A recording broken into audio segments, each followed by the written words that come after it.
Alhamdulillah wassalatu wassalamu ala Rasulillah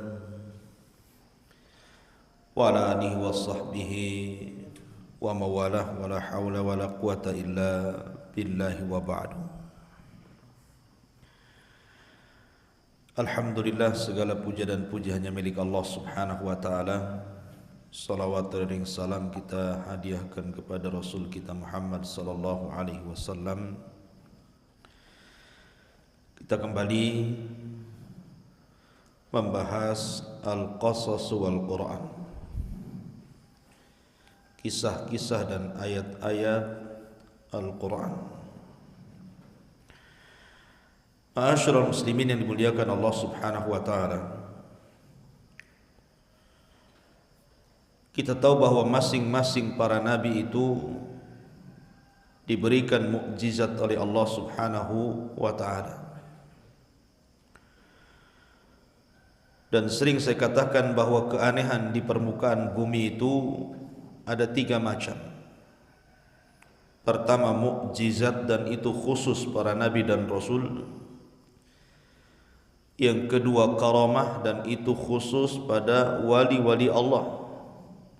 Kemudian yang ketiga, sihir, dan itu yang dipelajari oleh para dukun dan yang semacamnya. Semua para nabi diberikan oleh Allah Azza wa Jalla mukjizat. Nabi Musa alaihi salatu wassalam diberikan tongkat dan tangan yang bercahaya. Nabi Isa juga sama diberikan mukjizat mampu mengobati berbagai macam penyakit, termasuk juga Nabi sallallahu alaihi wa ala alihi wasallam. Bahkan mukjizat terbanyak dari seluruh para nabi dan rasul adalah mukjizat nabi kita sallallahu alaihi wa ala alihi wasallam, mencapai 1000 lebih. Begitu keterangan para ulama. Suatu ketika orang-orang musyrik itu datang kepada Nabi sallallahu alaihi wasallam layaknya para pengikut para nabi sebelumnya. Mereka meminta bukti atas kenabiannya. Sama seperti di zaman Nabi Saleh. Wahai Saleh, kalau engkau memang seorang nabi, buktikan dengan mukjizat, keluarkan unta dari batu ini. Maka Saleh pun berdoa kepada Allah, kemudian keluar unta dari batu. Lah Nabi SAW juga diminta dengan hal yang sama. Kalau engkau seorang nabi dan rasul, buktikan dengan mukjizat dan keanehan. Maka Nabi SAW mengatakan, lalu apa yang kalian kehendaki dariku? Kemudian orang-orang musyrik Arab mengatakan, belahkan bulan menjadi 2 untuk kami. Bayangkan, membelah bulan ini bukan kayak belah roti. Membelah bulan ini sesuatu yang mustahil, kecuali karena kuasa Allah Azza wa Jalla. Tapi Allah subhanahu wa ta'ala kemudian mengijabah kehendak Nabi sallallahu alaihi wasallam.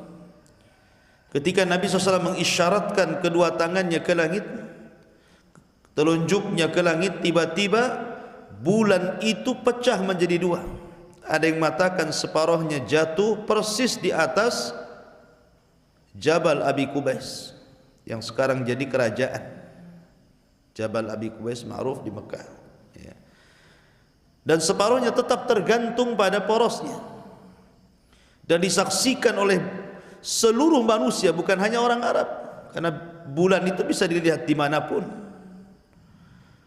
Akhirnya Allah subhanahu wa ta'ala firmankan, iqtarabatis sa'atu wan syaqqal qamar wa in yarau ayatan yu'ridu wa yaqulu sihrun mustamir.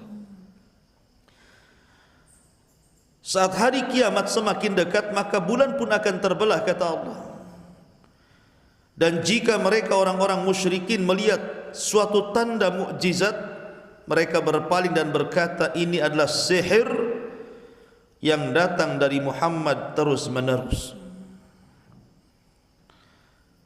Ketika betul-betul kemudian bulan itu terbelah dan disaksikan semua manusia, bukannya mereka beriman kepada Rasulullah sallallahu alaihi wasallam, justru mereka teriak-teriak dan mengatakan, Zahara sihru Muhammad. Zahara sihru Muhammad. Lihatlah tampak sihirnya si Muhammad itu. Bayangkan ya, dikasih mukjizat dibilang sihir. Ma'asyiral muslimin yang dimuliakan Allah Azza wa Jalla, ini satu kisah bagaimana kehebatan mukjizat Nabi sallallahu alaihi wasallam. Tapi tidak ada mukjizat melebihi Al-Qur'an. Karena Al-Qur'an itu solusi bagi kehidupan manusia. Bisa kita rasakan dalam kehidupan kita. Di zaman Nabi SAW ada seorang wanita namanya Haulah bintu Hakim Al-Tha'labah.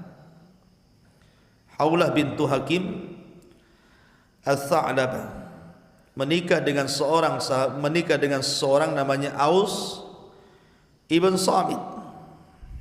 Aus ibn Samit. Ada yang mengatakan Aus ibn Samit ini suaminya. Memang karakternya suka marah-marah. Jadi ada suami-suami itu yang mudah emosi, ya. Kemudian juga akalnya kurang dan juga tidak tampan. Dia menikah dengan seorang wanita namanya Haulah bintu Hakim. Subhanallah, Haulah bintu Hakim ini diberikan usia panjang.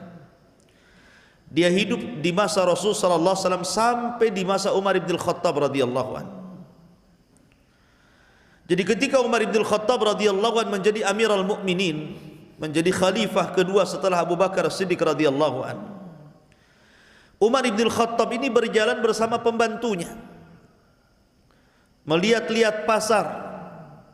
Dan Umar itu kalau masuk pasar bawa pentungan, sebagaimana dijelaskan dalam kitab Fiqhus Sunnah miliknya Sayyid Sabiq. Dalam Kitabul Buyu, Umar bin Khattab itu kemana-mana bawa tongkat kalau masuk pasar itu. Nampak ada orang curang dagang saja dipukul, kayak polisi India. Pukul gitu. Pokoknya kalau ada yang curang langsung dipukul. Kemudian Umar selalu mengatakan, sebab kalianlah Allah tahan hujan-hujan dari langit. Keluar kalian dari pasar ini. Karena Nabi SAW yang mengatakan,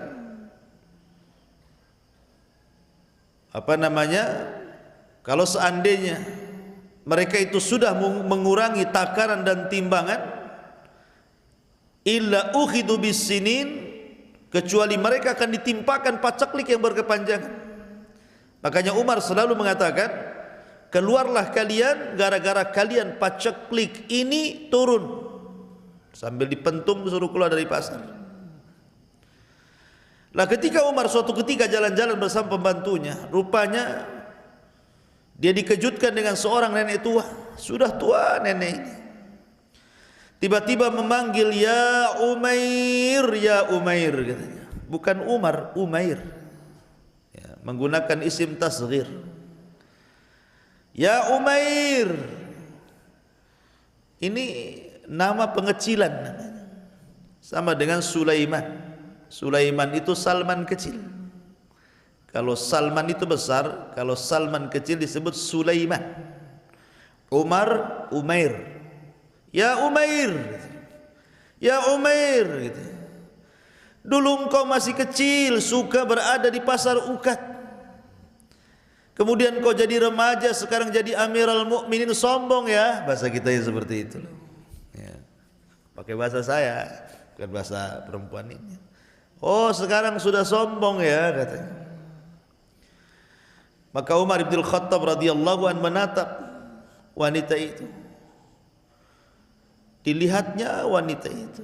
Tiba-tiba wanita ini mengatakan, "Fattaqillah ya Umar." Bertakwalah kau kepada Allah Subhanahu wa taala. Tiba-tiba Umar menangis.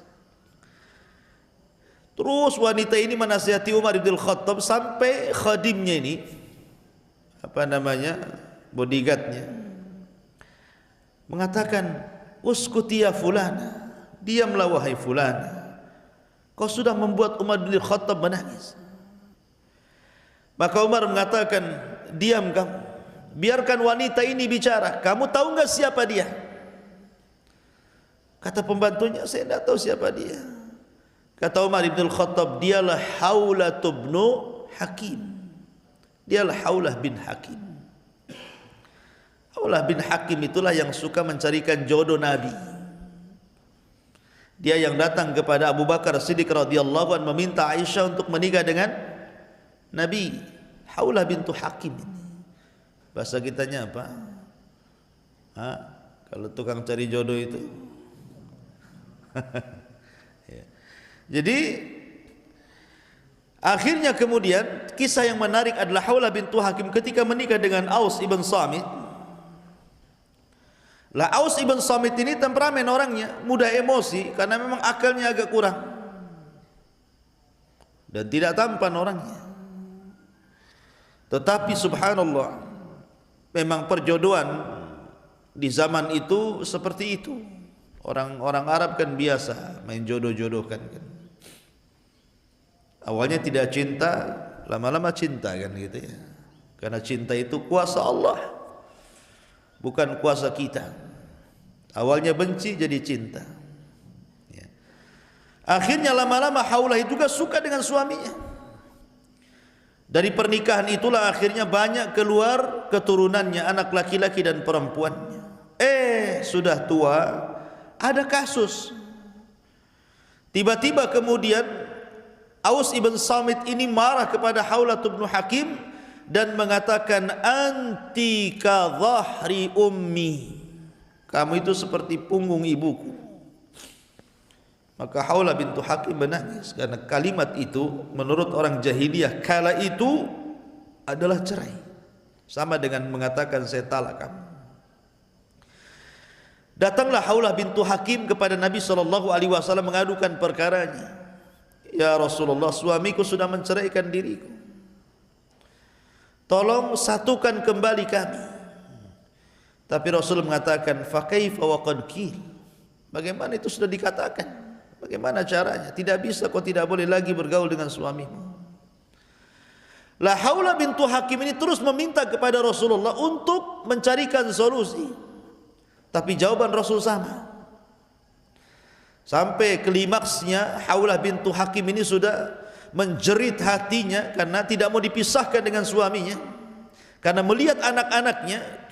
Akhirnya ketika suatu ketika Aisyah berada di samping Rasulullah, kemudian juga Haulah bintu Hakim ada di situ dan Rasul juga ada di situ. Tiba-tiba Aisyah radhiyallahu anha tidak mampu mendengar percakapan Haulah dengan Rasulullah, seolah-olah ditulikan, padahal dekat jaraknya. Seolah-olah ngomong apa keduanya itu, enggak dengar saya. Rupanya ketidakdengaran Aisyah radhiyallahu anha di situ. Haulah sedang mengadu kepada Allah Subhanahu wa taala, maka turunlah surah Mujadilah, qad sami Allahu qaulal lati tujadiluka fi zawjiha wa tashtaki ila Allah. Turun surah Mujadilah secara sempurna bercerita tentang Haulah bintu Hakim. Solusi kepada Haulah bintu Hakim bahwa kalimat antika dhahri ummi bukan kalimat cerai menurut Islam, tapi kalimat zihar, yang kalau suami ingin balik kepada si wanita harus bayar kafarah, dan kafarah zihar itu sama dengan kafarah jima di Ramadan. Pertama, memerdekakan budak, gak sanggup puasa 2 bulan berturut-turut, gak sanggup memberi makan 60 fakir miskin, baru boleh kembali dan tidak dianggap cerai. Itu solusi. Ya. Ma'asyiral muslimin yang dimuliakan Allah Azza wa Jalla. Jadi Al-Quran itu mukjizat.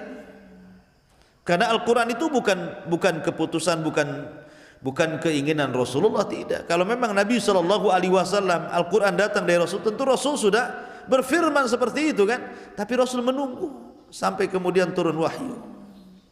Sama dengan kasus orang-orang jahiliyah. Ketika tidak sanggup menghentikan dakwah Nabi SAW dengan berbagai macam cara, dengan keras, dengan lembut, dengan sangat lembut, dengan lembut sekali gitu ya, tidak bisa juga. Ya, dengan dalil panjang, dalil pendek tidak bisa juga. Ya, menghentikan dakwah Nabi SAW. Antum tahu dalil panjang, dalil pendek? Kalau mereka datang dengan dalil panjang, kita kasih yang panjang lagi. Maksudnya dengan pedang. Jadi akhirnya kemudian orang-orang musyrik ini mendengar, di Madinah itu kan banyak orang-orang Yahudi, dan orang-orang Yahudi itu paling paham dengan masalah kenabian. Maka datanglah para pembesar Quraisy, orang-orang musyrik itu ke Madinah, yang kala itu disebut Yathrib, menemui tokoh-tokoh Yahudi, menceritakan bahwa di tempat kami di Mekah ada orang ngaku nabi. Maka orang-orang Yahudi mengatakan, oh, ada orang ngaku nabi ya di tempatmu ya? Iya wahai Yahudi. Gini saja, kau tanya itu yang ngaku nabi itu 3 soalan. Kalau dia sanggup menjawab, memang dia nabi.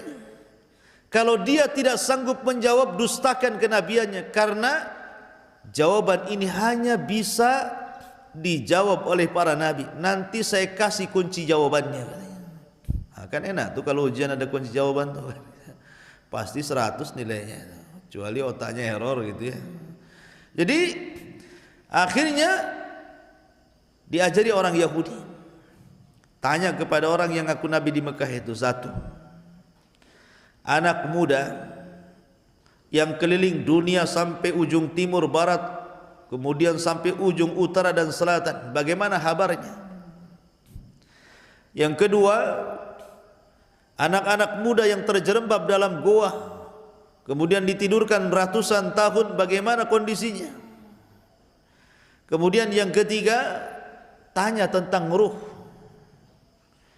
Ya, ada yang mengatakan pertanyaan yang lain, tanya tentang pertama, kenapa anak itu mirip dengan bapaknya. Dalam riwayat yang lain, tanya sama dia, kenapa anak itu mirip kalau enggak sama bapaknya, sama ibunya? Kalau sama tetangganya curiga. Ya. Kemudian yang kedua, apa makanan yang dimakan penduduk surga? Pertama kali penduduk surga itu makan apa? Kemudian yang ketiga, tanya tentang ruh.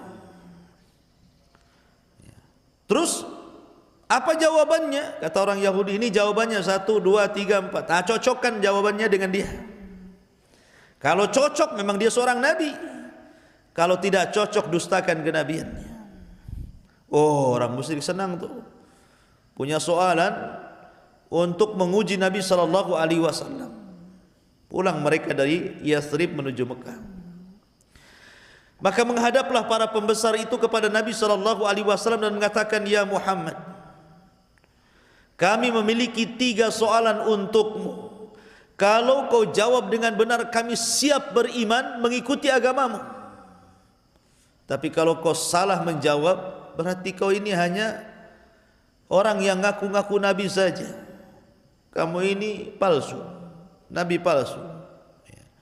Akhirnya kata Nabi, saking senangnya Nabi, dia lupa mengucapkan insya Allah.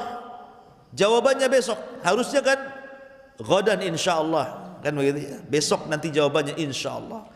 Tapi sangat senangnya Rasul melihat orang-orang musyrik yang siap beriman dengan hanya sekedar menjawab pertanyaan mereka. Rasul mengatakan besok jawabannya, dan lupa mengucapkan insya Allah. Bahaya orang yang lupa mengucapkan insya Allah. Kalau antum janji, katakan insya Allah. Besok datang enggak? Insya Allah tak datang. Jangan ya, kalau enggak datang bilang enggak datang. Maksudnya insya Allah datang. Jadi takutnya kalau ada halangan kan sudah insya Allah atas kehendak Allah, bukan kehendak kita. Lalu Rasul dilupakan mengucap insya Allah. Rupanya sampai besok Jibril pula tak turun. 2 hari berikutnya Jibril tak turun. 3 hari berikutnya Jibril pun tak turun. Hampir 1 bulan. Ini orang-orang musyrik ini sudah memang niatnya untuk menjatuhkan Rasul. Sudah mengira-ngira memang itu nabi palsu tuh. Katanya besok. Kenapa kemudian lewat sehari tak ada jawaban, lewat 2 hari tak ada jawaban, lewat 1 minggu pun tak ada, lewat 2 minggu apalagi 3 minggu. Stres Nabi dibuatnya. Sampai akhirnya sempit dadanya. Lah ketika sempit dadanya itulah kemudian sudah hampir sempurna 1 bulan, baru Jibril datang menurunkan surah Al-Kahfi. Jawablah mereka wahai Muhammad, adapun laki-laki yang berkeliling dunia dialah Dzulqarnain. Adapun anak-anak muda yang terjerembab di dalam gua, mereka lah Ashabul Kahfi. Adapun ruh yas'alunaka 'anir ruh qulir ruhu min amri rabbi wa ma utitu minal ilmi illa qalila. Katakan ruh itu urusan Allah, enggak tahu kita. Ya. Ya, dalam riwayat bahwa diberikan jawaban tentang pertanyaan yang kedua, kenapa anak mirip dengan bapa dan ibunya? Kemudian katakan kepadanya, itu tergantung siapa yang mendominasi dari air spermanya. Kalau memang bapaknya ya mirip bapaknya, kalau memang ibunya ya mirip ibunya. Kalau 50-50 ya mungkin sebelah bapak sebelah ibu, atas hitam bawah putih gitu ya. Jadi hitam putih. Jadi Masyarul muslimin yang dimuliakan Allah, adapun makanan awal penduduk surga adalah kabidil hut. Untuk kabidil hut, ya, kabidil hut itu hatinya ikan paus. Itulah makanan pertama penduduk surga. Dan minuman yang pertama minum jahe. Jangan samakan jahe sini dengan jahe surga. Abdullah bin Abbas mengatakan persamaan kita di dunia dengan surga itu hanya nama, bukan hakikat. Ya. Adapun ruh, sekali lagi yas'alunaka 'anir ruh qulir ruhu min amri rabbi. Maka kemudian Nabi SAW menjawab, dan persis seperti kunci jawaban yang dipegang orang-orang musyrik, tapi tidak mau juga mereka beriman kepada Allah Azza wa Jalla. A'anzartahum am lam tunzirhum la yu'minun. Khatamallahu ala qulubihim wa ala sam'ihim wa ala absarihim ghishawah. Ya, jadi memang sudah terkunci hatinya. Mereka tidak beriman kepada Allah Azza wa Jalla. Masyarul muslimin, itulah di antara kisah-kisah mukjizat Nabi sallallahu alaihi wa ala alihi wasallam. Subhanakallahumma bihamdika asyhadu an la ilaha illa anta astaghfiruka wa atubu ilaik. Allahu ta'ala alam. Assalamualaikum warahmatullahi